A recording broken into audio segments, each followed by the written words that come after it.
రేపే అమావాస్య. ఎల్లుండి శ్రావణ మాసం మొదలవుతుంది.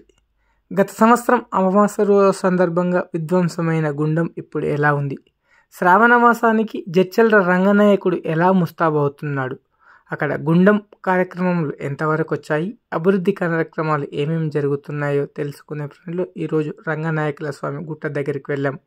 అక్కడికి వెళ్ళి రంగనాయకుల స్వామి కమిటీ అధ్యక్షుడు కాల్వ రామిరెడ్డితో ముఖాముఖి కార్యక్రమం చూసేసేయండి. మీరు అక్కడ జరుగుతున్న అభివృద్ధి, శ్రావణ మాసానికి వారు తీసుకుంటున్న జాగ్రత్తలు, జరుగుతున్న అభివృద్ధిపై వారి మాటల్లోనే ఇప్పుడు మనం విందాం.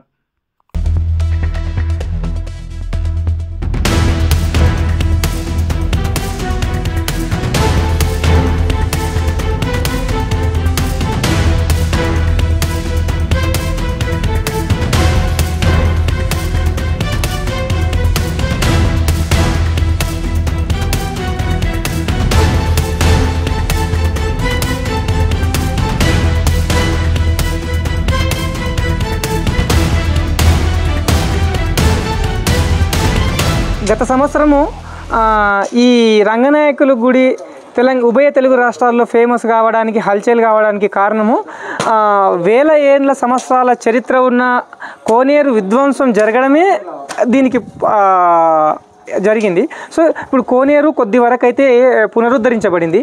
పూర్తిగా కోనేరుని పునరుద్ధరించడానికి ఏమేమి అవసరమవుతాయి, దీనికి మీరు ఏ విధంగా కృషి చేయబోతున్నారు? ఈ శ్రావణ మాసం తర్వాత ఈ కోనేరుని కూడా పునర్నిర్మించాలని అనుకున్నాం. ఎందుకంటే సమయం లేదు, దీన్ని కట్టడానికి 3 నెలలు 4 నెలలు పడుతుంది. కాబట్టి మేము ఈ 3-4 నెలల లోపల, అంటే శ్రావణ మాసం తర్వాత దీన్ని పూర్తి చేస్తాం. గత సంవత్సరం పరిరక్షణ కమిటీ ఆధ్వర్యంలో 1,00,000 అడుగులతో లక్ష్యం నెరవేరుతుందని శ్రావణమాస ఉత్సవాలు ఘనంగా జరిపించారు. ఈ సంవత్సరం ఎల్లుండి నుంచే శ్రావణమాసం స్టార్ట్ అవుతుంది కాబట్టి ఇప్పుడు ఏమేమి చేయబోతున్నారు? అలాగే ఈ రంగనాయకుల స్వామి ఆలయము, కోనేరు, తర్వాత రేకుల షెడ్ అభివృద్ధికి ఏ విధంగా కష్టపడ్డారు? అలాగే ఈ సంవత్సరము మీరు ఏమేమి అనుకుంటున్నారో జడ్చర్ల ప్రజలకు తెలియజేస్తారా? జై రంగనాయక.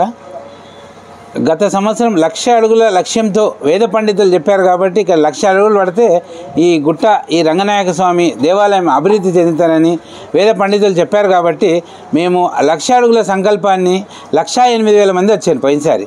అట్లా మా సంకల్పం నెరవేరింది. తద్వారా ఒక శ్రావణ మాసమే కాకుండా భక్తులు ప్రతిరోజు నిత్యం వస్తున్నారు ఇక్కడికి. ఎందుకంటే ఇక్కడ పూజారి గారు కూడా అందుబాటులో ఉన్నారు కాబట్టి ప్రతి రోజు నిత్య కళ్యాణం పచ్చతోరణం లాగా ఇక్కడ జనాలు బాగా వస్తున్నారు ఇక్కడ. అంటే దీనికంతా కారణం ఏంటంటే 1,00,000 అడుగులే అని నేను అనుకుంటున్నాను. అయితే ఇప్పుడు నెక్స్ట్ ఈ ఇయర్ మనం ఒక 15 రోజుల ముందే మనకు పర్మిషన్ వచ్చింది కాబట్టి ఇక్కడ ఒక రేకుల షెడ్ ఏర్పాటు చేసినాం. ఆ షెడ్ ఎందుకు అని అంటే మనకు ఇక్కడ పారాయణాలు చేసుకోవడానికి, సత్యనారాయణ స్వామి వ్రతాలు చేసుకోవడానికి అనువుగా ఉంటుంది ఇక్కడ. ఎందుకంటే వర్షం పడ్డ ఎండకు ఏమీ లేదు కాబట్టి అది చేయించాము. దాని తర్వాత ఇక్కడ కొత్తగా ఎల్ఈడి లైట్స్, అక్కడ హైవే నుంచి బాలానగర్ మండల్ హెడ్ క్వార్టర్ నుంచి కనిపించేటట్టు ఎల్ఈడి లైట్స్ కూడా ఏర్పాటు చేస్తున్నాం. తర్వాత గుట్ట పైన మొత్తము స్ట్రీట్ లైట్స్ కానీ, తర్వాత గుట్ట చుట్టూ లైట్స్ ఏర్పాటు చేశాం.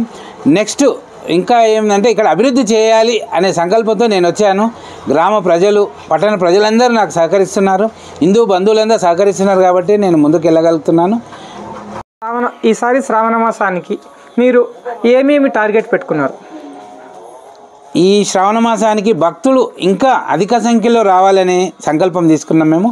దానికి ఏం చేస్తున్నామంటే మేము ఆటోల ద్వారా ఒక 3 ఆటోలు పెట్టి జడ్చర్ల నియోజకవర్గమే కాకుండా భూత్పూర్ మండలం, నాగర్ కర్నూలు వరకు, ఇటు బాలానగర్, ఇటు మహబూబ్ నగర్ నుంచి విలేజ్ల నుంచి కూడా ప్రజలు రావాలి, రంగనాయక స్వామిని దర్శించుకుంటే మా లక్ష్యం నెరవేరుతుంది. ఎందుకంటే జనాలు ఎంత ఎక్కువ వస్తే ఈ గుట్ట అంత అభివృద్ధి చెందుతుందని వేద పండితులు చెప్పారు. తమిళనాడు నుంచి ఒక స్థపతిని కూడా ఇక్కడ తీసుకొచ్చి చూసి అతను చెప్పాడు 9 ఎకరాల ప్లేస్ ఉంది ఇక్కడ, ఇంత మంచి గుట్ట, ఇంత ఆహ్లాదకరమైన వాతావరణంలో ఉంది, మీరు ఎందుకు ఇన్నాళ్ళు మీరు దీన్ని డెవలప్ చేసుకోలేకపోయిందని కూడా అతను చెప్పాడు. దాని దిశగా నేను కూడా డెవలప్మెంట్ చేయాలని చెప్పి పట్టణ ప్రముఖులని అందరినీ అప్రోచ్ అయినా, అందరితో కలిసి అందరితో నిర్ణయాలు తీసుకొని వాళ్ళ సలహాలు సూచనలు తీసుకొని ముందుకెళ్తున్నా. అతి త్వరలో, అంటే 1 by 1 ఒకేసారి అన్నీ కాకుండా 1 by 1 ఒకటి తర్వాత ఒకటి మొత్తం మీద ఈ గుట్టని అభివృద్ధి అంటే గుట్ట రంగనాయక స్వామి గుట్ట అభివృద్ధి చెందాలి, ఇక్కడ భక్తులు బాగా రావాలి, ఇక్కడ మొక్కలను కూడా నాటుతున్నాం. తర్వాత మంచినీటి సౌకర్యము, తర్వాత భక్తులకు రావడానికి వాహన సౌకర్యం కూడా కల్పించాం. ఎందుకంటే ఈ గుట్ట పైన రోడ్లు ఏంటంటే 90 degrees లెవెల్లో ఉంటుంది హైట్, కాబట్టి వాహనాలు నడపాలంటే కొద్దిగా ఇబ్బందిగా ఉంటుంది, ట్రాఫిక్ కూడా జామ్ అవుతుంది ఉద్దేశంతో మేము గత సంవత్సరం కూడా 3 వాహనాలు పెట్టాం. ఈసారి కూడా 3 వాహనాలు పెడుతున్నాం. ప్రతి ఒక్క భక్తులు కింద వచ్చి ఉంటే మేమే ఎక్కించుకొస్తాం, దర్శనం చేసి మళ్ళీ కింద దింపుతాం. వినాయకుల స్వామి గుడికి పూర్వం ఎడ్ల బండు తిరిగేటని ఊరు పెద్దలు కొందరు నాతో చెప్పారు. అందులో భాగంగానే యాదగిరిగుట్ట లక్ష్మీనరసింహ స్వామి గిరి ప్రదక్షిణ, అలాగే సింహాచలం అప్పన్న స్వామి గిరి ప్రదక్షిణ, తర్వాత అరుణాచలేశ్వరుడి గిరి ప్రదక్షిణ లాగా జడ్చర్ల రంగనాయకుల స్వామి గిరి ప్రదక్షిణ మీద ఏమైనా ఆలోచన చేశారా? దీనిపైన స్థానిక మున్సిపల్ చైర్మన్ కానీ, కమిషనరు, ఎమ్మెల్యే, ఎంఆర్ఓని ఏమైనా కలిసారా? ఓకే, కరెక్టే మీరు అడిగిన ప్రశ్న. గత సంవత్సరము శ్రావణ మాసంలో కూడా ఇదే అంటే మేమే చెప్పాము దీని గురించి. ఎందుకు అని అంటే గిరి ప్రదర్శన అనేది గుట్ట ఏంటంటే వాస్తు ప్రకారం ఉంది. జడ్చర్ల పట్టణం ఇంత అభివృద్ధి చెందుతుందంటే దానికి కారణం ఈ గుట్టనే. అయితే ఈ రంగనాయక స్వామి గుట్టకు మంచిగా రౌండ్గా తిరగడానికి ఒకప్పుడు నేను చిన్నప్పుడు కూడా ఎద్దుల బండ్లు తిరుగుతుండే సంక్రాంతి పండగకు. కాబట్టి నాకు ఒక ఆలోచన ఏమొచ్చిందంటే గత సంవత్సరమే వచ్చింది, గిరి ప్రదర్శన చేయాలని చెప్పేసి అనుకున్నాం. అనుకున్నది తడవుగా ఎమ్మెల్యే గారిని కలిసాం, తర్వాత మాజీ ఎమ్మెల్యే గారిని కలిసాం, ఊర్లో పట్టణ ప్రముఖులను కలిసాం, తర్వాత ఎంఆర్ఓ గారిని, మున్సిపల్ చైర్మన్ గారిని అందరినీ కలిసాం. అయితే అందరూ సానుకూలంగానే ఉన్నారు దీనికి. కాబట్టి ఇది తొందరలోనే నెరవేరాలని కోరుకుంటున్నాం మేము. సంవ్రతాలు, కోలాటాలు, నిత్యపారాయణాలు అవన్నీ చేపించారు కదా, ఈసారి ఈ నెల పొడవునా ఏమేమి కార్యక్రమాలు చేయబోతున్నారు? ఈసారి శ్రావణ మాసము స్టార్టింగ్ రోజు నుంచి ఇక్కడ రోజు రంగనాయక స్వామికి అభిషేకం ఉంటుంది 6:30కి. దాని తర్వాత పారాయణాలు ఉంటాయి. ఈ 28 రోజులు ఈ శ్రావణ మాసం మొత్తము ఇక్కడ సత్యనారాయణ స్వామి రథాలు, లలిత సహస్ర పారాయణాలు, హనుమాన్ చాలీసా, వెంకటేశ్వర గానామృతం, ఇలాగ ప్రతిరోజు ఒక ప్రోగ్రాం చేస్తున్నాం. తర్వాత అందులో భాగంగా రంగనాథ పారాయణం కూడా ఒకరోజు పెట్టాము. ప్రతి ఒక్క భక్తులు దీనికి సహకరించి హిందూ బంధువులు అందరూ వచ్చి ఈ శ్రావణమాస ఉత్సవాలని చాలా ఘనంగా జరిపించాలని చెప్పేసి కోరుకుంటున్నాం.